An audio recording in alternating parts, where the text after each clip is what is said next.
Hi. Well, this should be a fun one. We're going to do actually a dragon.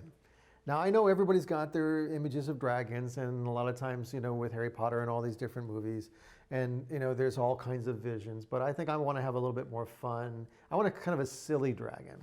And so I'm going to have one that's sort of maybe a little dumpy, a little bit kind of silly, and so forth. So we're going to just have a little bit of fun with it, okay? Because this is, again, a little bit like when we like doing an alien or something, a fanciful character that doesn't really exist, but it still has to be grounded in some kind of something that we're familiar with.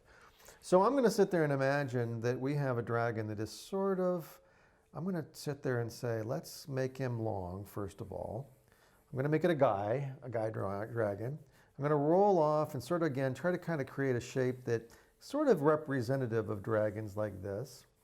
I'm going to sort of create a line because I want the tail to go all the way through the neck and then out to the head.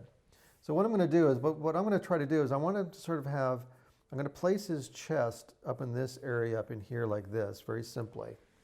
And again, I'm going to sit there, but I'm going to give him kind of a big, big belly, a little bit longer, maybe a bigger belly like this, and maybe a little bit more streamlined sort of a tail like that.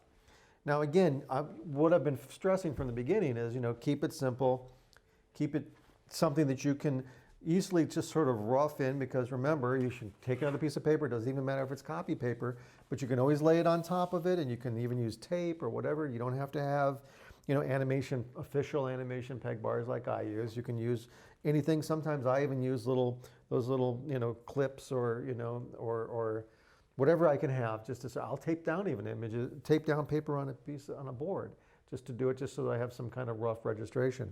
You can always redraw something, so don't be afraid of making a mistake.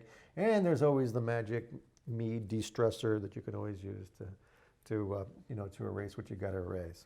So what I'm going to do is I like this because I'm sort of playing with the shapes. I like the long neck. I want to have his legs to be sort of in this area here. So I'm going to sort of try to keep that dragony sort of lizard sort of feeling. So I'm going to try to keep the claws like this, and I'm going to try to pretty much keep the basic elements of what we're used to seeing.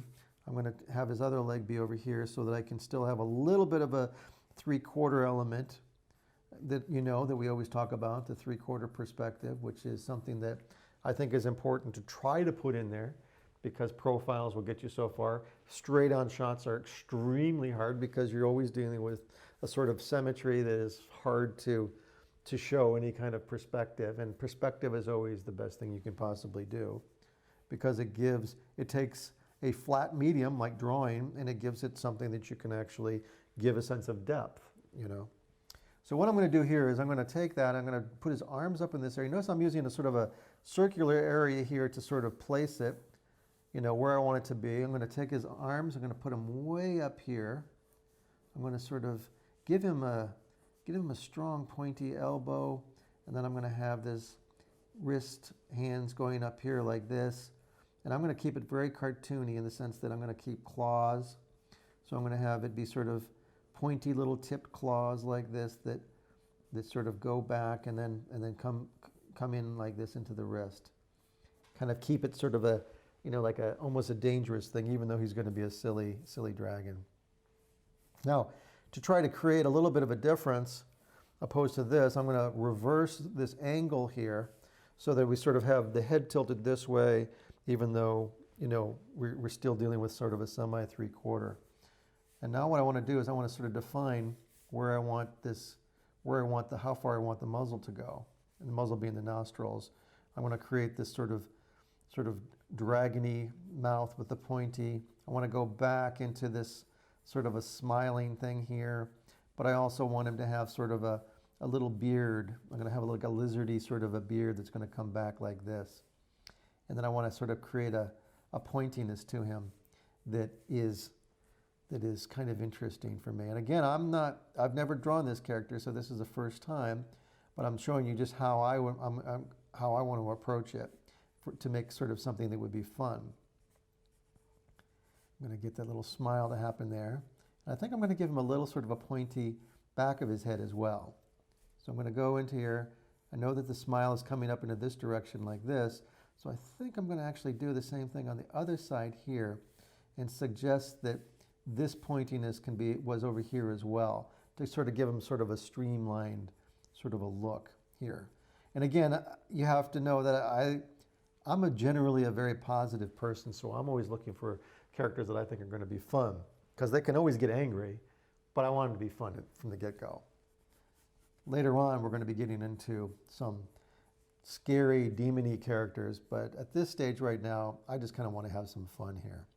So notice that I'm sort of creating these shapes, but it's because I'm thinking of them in 3D, and I know that I'm making it look a little bit simple, but don't be afraid of making mistakes or anything like that, because, that's, as they used to tell me when I started at animation, there's 1,000 bad drawings you have to get out of your system. I've certainly had more than 1,000 bad drawings. You just have to get through it until you feel good about it. Eventually, you're going to get better and better and better, and that's really what it's all about. It's like exercising. You just got to go through the process. The most important thing is to be true to your imagination and to your ideas, because that's always going to be the core of what you do, no matter whether you're an expert draftsman. I certainly don't consider myself to be an expert draftsman compared to some of the great Disney animators or illustrators that are even out there today, but I have fun, and that's what you should have fun. You should put your heart into your drawing, so that that's really what drives you. People will see that. You don't have to be the greatest draftsman in the world, but you have to be the most truthful draftsman in the terms of how you project your feelings into your drawings. People will see that, and that's what people will connect to. So let's get back to our dragon here. I'm actually going to give him some spikes on the back because I think it's kind of fun, but I'm going to still use the same principle that we talked about of trying to create variety in the way it is, just like we do with hair. Even though he doesn't have fur, this guy doesn't. I think it'd be fun if he actually had sort of some interesting shapes on these spikes that was a little bit more unusual, not so even, but sort of went down the back of his, went down his back as these things that protrude off of his skin that sort of have different, sort of sizes. I think that would be kind of fun. And again, this guy, I'm going to pull around here because I want him to have sort of a separation between his chest. I'm going to say this is his chest going up into his neck.